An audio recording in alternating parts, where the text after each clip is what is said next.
আসসালামু আলাইকুম ভিউয়ার্স, আজ আপনাদের জানাবো এবং দেখাবো হযরত শাহজালাল রহমতুল্লাহ আলাইহির দরবারের ভিতরে কিছু রহস্যময় ইতিহাস করা জিনিস এবং স্থান।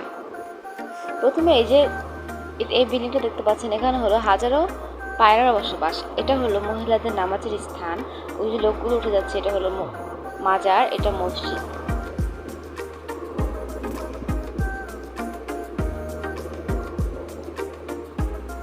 আর এই যে মাছগুলো দেখতে পাচ্ছেন কথিত রয়েছে হযরত শাহজালাল রহমতুল্লাহ আলাইহির যখন জীবিত ছিলেন তখন থেকে এই পুকুর স্থাপন হয়েছে এবং এখানে গজার মাছ পালন করা হয়।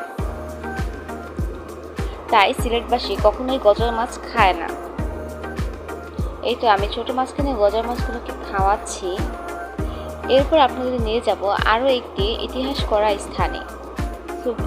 সো ভিউয়ার্স, যদি এখন আমার চ্যানেলটা সাবস্ক্রাইব করে না থাকে তাহলে চ্যানেলটা সাবস্ক্রাইব করে বেল আইকনটি ক্লিক করে রাখুন এবং যে তথ্য আপনারা পেতে চান, যেখানকার তথ্য পেতে চান আমাকে কমেন্ট করে জানান। ইনশাআল্লাহ আপনাদের তথ্য দিয়ে সাহায্য করতে পারবো। এই তো পুকুরের বাঁ পাশ দিয়ে একটি রাস্তা চলে গেছে, আমি সেই রাস্তা ধরে এগোচ্ছি।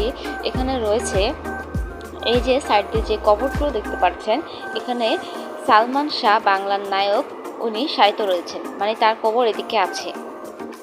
তারপরে এই তো এটা হলো হযরত শাহজালাল রহমতুল্লাহ আলাইহির ব্যবহৃত কূপ এবং কূপের পানি।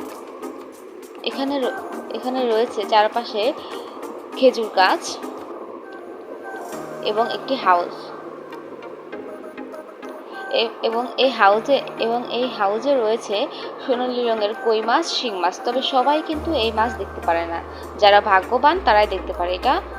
এখানে